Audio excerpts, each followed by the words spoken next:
A giant, hairy creature, part ape, part man. Indians call him Sasquatch. They believe he is as gentle as he is powerful and mysterious.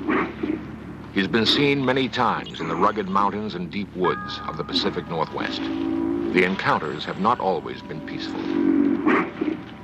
In 1924, a small group of men were working a mine in a canyon near Mount St. Helens in Washington. One night, the miners took their weapons inside and bolted the door. They thought they were secure for the evening. Outside, something strange was happening. The cabin was under attack. Boulders rained on the roof, and someone, or something, was trying to break in.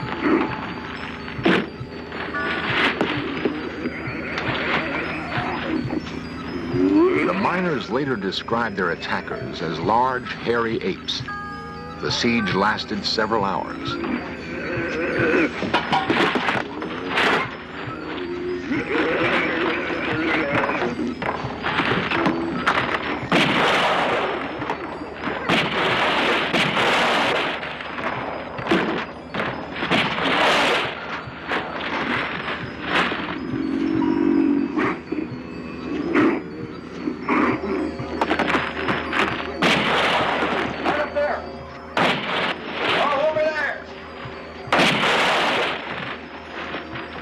Escaped injury that night.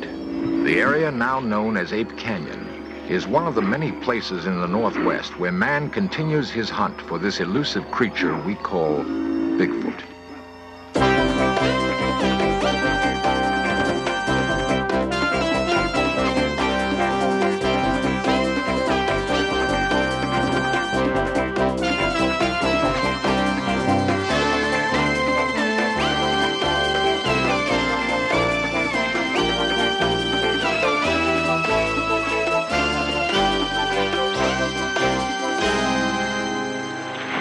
People do not believe in Bigfoot, but a lot of people do, and some of them feel they must kill it to prove it exists.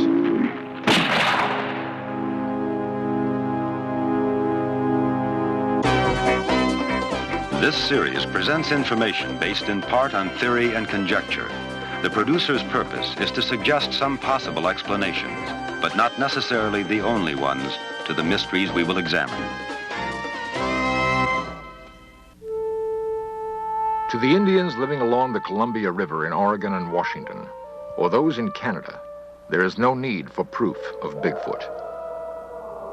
Sasquatch has been a part of Indian lore as long as they've inhabited this land. Some anthropologists believe that the creature could have come to the northwestern part of the United States along with the Indians, across a land bridge that once connected Siberia to Alaska. The newcomers to this country have seen Bigfoot in an area ranging from Northern California to southwest British Columbia. To the Indian, Bigfoot carries a mystical significance. Sometimes it's difficult to tell where myth ends and reality begins. In our modern world of concrete and steel, we're far removed from the Indian lore of Bigfoot. It's hard to imagine any corner of our crowded world where a giant, man-like creature could roam free. Yet there's persuasive evidence that Bigfoot is real, and that urban man may be close to his first meeting with this living legend. It is felt by some scientists that Bigfoot falls somewhere in this progressive chart of man, a giant hominid related to but not like modern man. According to this theory, Bigfoot would have pursued a course of evolution separate but parallel to his human cousins. Dr. Grover Krantz is an anthropologist at Washington State University. Its locomotion is the human design, so we know it's probably our closest living relative. But in terms of anything mental characteristics, no, it's not human. So it is a mixture of ape and human characteristics, and if you want to call that a missing link, that's fine. Now, this is a cast of a jawbone of something that I think is actually the Sasquatch.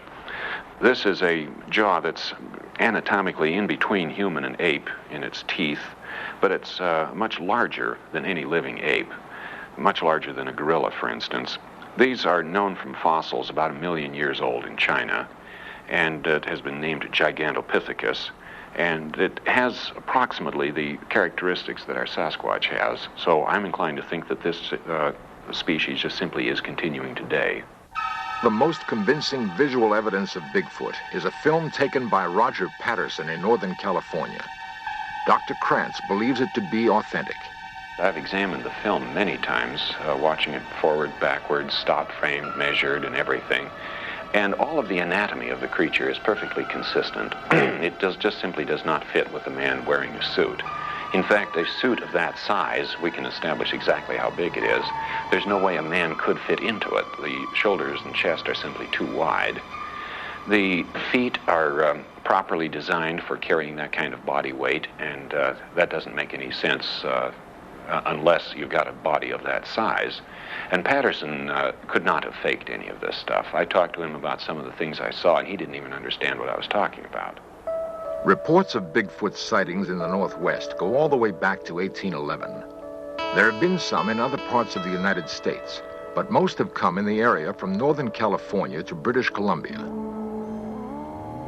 In 1882, a British Columbia newspaper published the story of railroad workers who saw and captured a creature they called Jacko. No one seems to know what happened to that creature, but the hunt for others has brought headlines all across the United States. There have been an estimated 2,000 reported sightings of Bigfoot. Half of those are considered fakes. The other half are very real, especially to those who live in this rugged country and who've seen with their very own eyes, seen something strange and sometimes frightening. I'd been down to my folks's, and Syndee was with me, and we decided it time to go home, and so we left. And Louis Alway and his daughter Syndee of Stevenson, Washington, returning home one night from visiting his parents, came across something they'd never seen before. It was about 10:30, 11 o'clock at night, and Syndee was sleeping on the floor, on the seat. And I come around the corner there, and there it was. It looked to me like he had just come over the top of the guardrail there. I woke her up and she got to see it just before it ran into brush. And at first I thought it was a bear, but when it took off across the road on its hind legs, I just couldn't believe it. I hunt and I fish and I see a lot of game all the time, and it looked like something that I'd never saw before. 3 or 4 years ago, we received a call in the late part of the fall. The people who own this cabin back here said they'd found some tracks of what they thought was a large animal. And we came out and investigated that. Back here by the tree, we found several tracks that were real large, way larger than a human. I sure wonder about it. Sheriff William Klausner of Skamania County in Washington has investigated tracks and talked with eyewitnesses. He's seen too much to be totally skeptical. The most unique thing about what we've learned from this is that the people who have either written or called, who have experienced the same kind of thing or had seen tracks, mention of a strong sulfur smell, and that's real unusual. As Sheriff Klausner says, the smell description is not unusual. James Strahan and Harold Teskey recently saw something on the roadside near Colton, Oregon.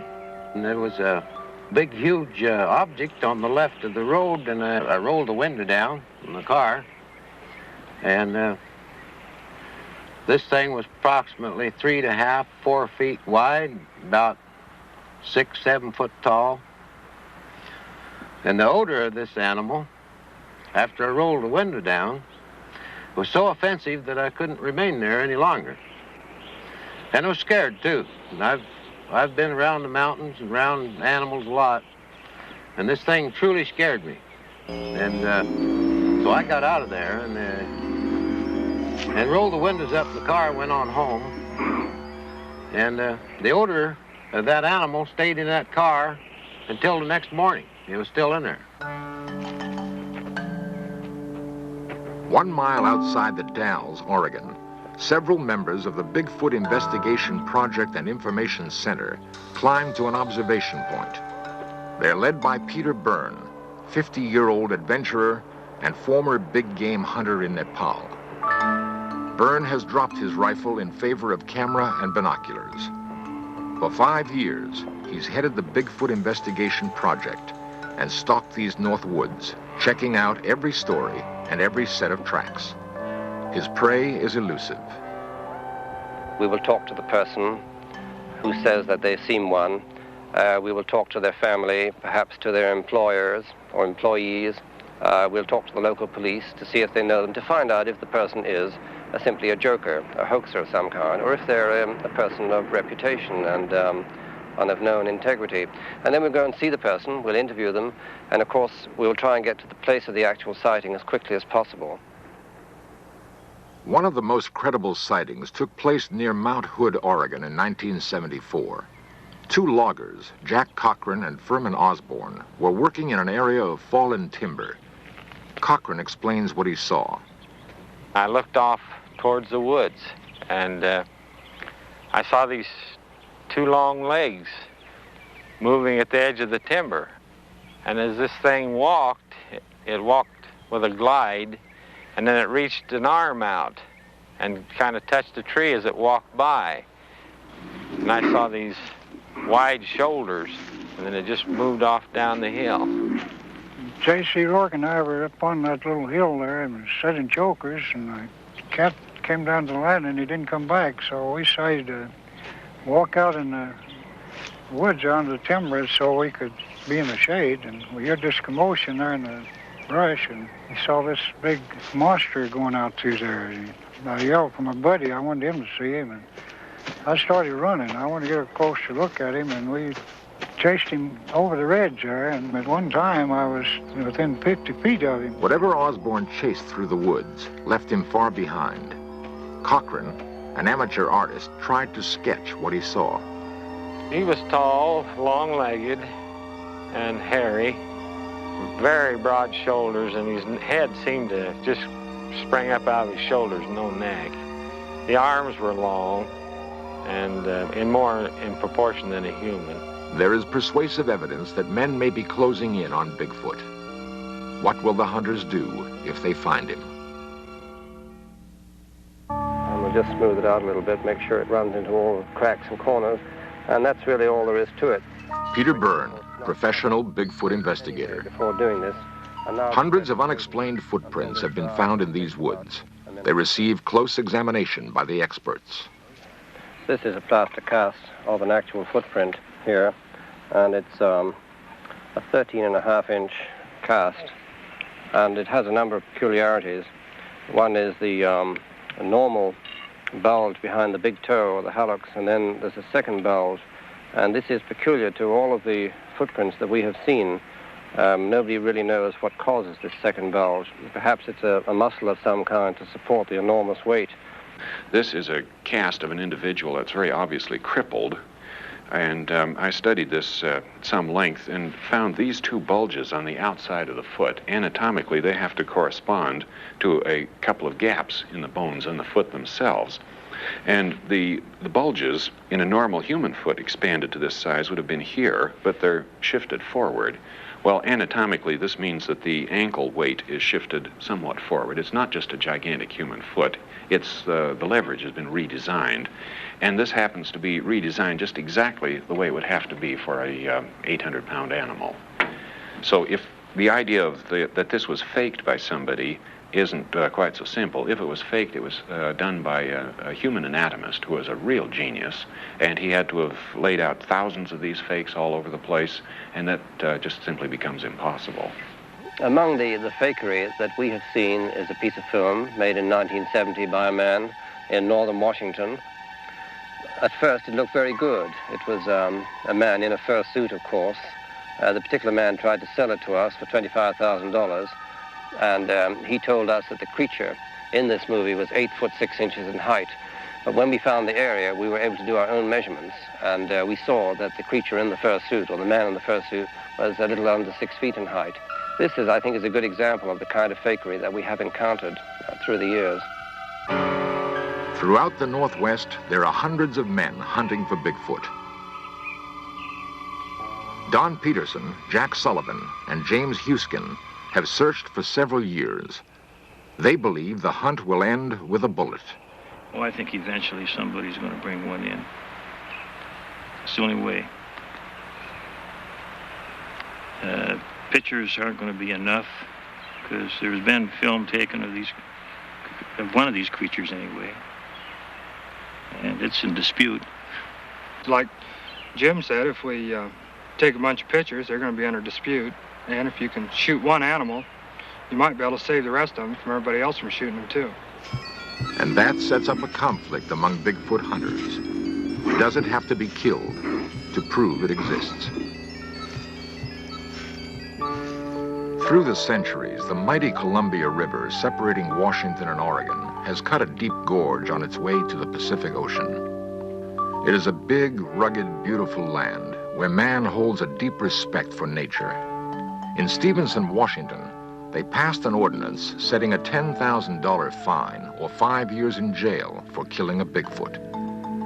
The people living in this country have a special relationship to the woods. They depend on the land for their survival. They may not totally believe in Bigfoot, but they believe in the possibility. And they don't want it killed, at least not in their county. District Attorney Robert Leake. We didn't feel that if there was such an animal, that the animal had ever harmed anybody or that it had done anything to deserve to be shot or captured. We need a piece of the body. Nothing else will be accepted. I think that there are many other ways of proving the existence of something other than killing that particular thing that you're trying to prove exists. My preference would be to locate a hunter who has shot and killed one, and perhaps because he thought he killed a valuable animal or a peculiar human, he might not have said anything about it. But if he would come forward, perhaps we could examine the place where he killed it, and we might find a few bones, and then the whole thing is settled right there. If we don't find such an old kill, then the only alternative remaining is to kill one now. And grisly as that sounds, I think that is probably what we'll have to do. I would strongly urge the doctor to reconsider that, especially if he thinks he's going to do it in this county, because we would enforce the ordinance. Why add more controversy to something that's already controversial? Although what we have to have is a specimen for scientific identification. I think it would be morally wrong. I see no reason. In fact, I talked to a small boy, a schoolboy recently, and he said some people say shoot one to prove that they're there. And then he said, supposing the one they shoot is the last one. Well, my answer to that is if they become extinct, so what? If they're not proven, it doesn't make any difference. We have a lot of animals that became extinct in the past, and there's nothing we can do about it. And if this animal remains unaccepted, who cares if it becomes extinct? They're obviously rare. There are not very many of them. And as we see them, they could be a hominid form. It could be a man. To shoot one would be totally wrong. And we are totally opposed to this philosophy. While men ponder the dilemma, to kill or not to kill, many Indians wonder why this preoccupation with proving Bigfoot exists. To the Indian, there is no doubt. Many, like Mrs. Joe Washington, see the hunt for Bigfoot just another intrusion into their sacred past. You'll never be able to, you might say, civilize him like the white man done to us. He's somebody that belongs in the area that he chooses to live in. And if someone did bring him down,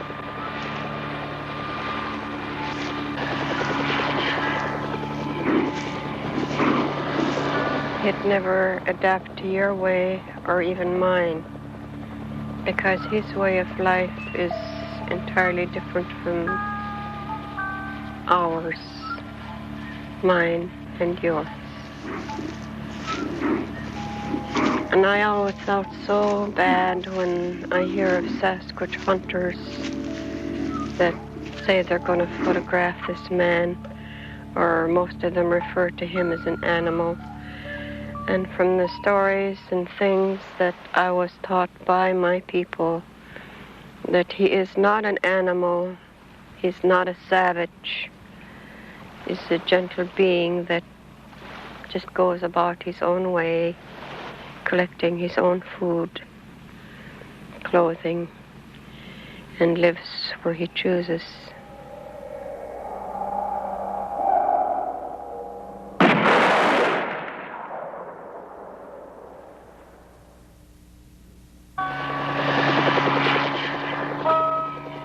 Man, with his ingenuity and machinery, continues to stalk this creature.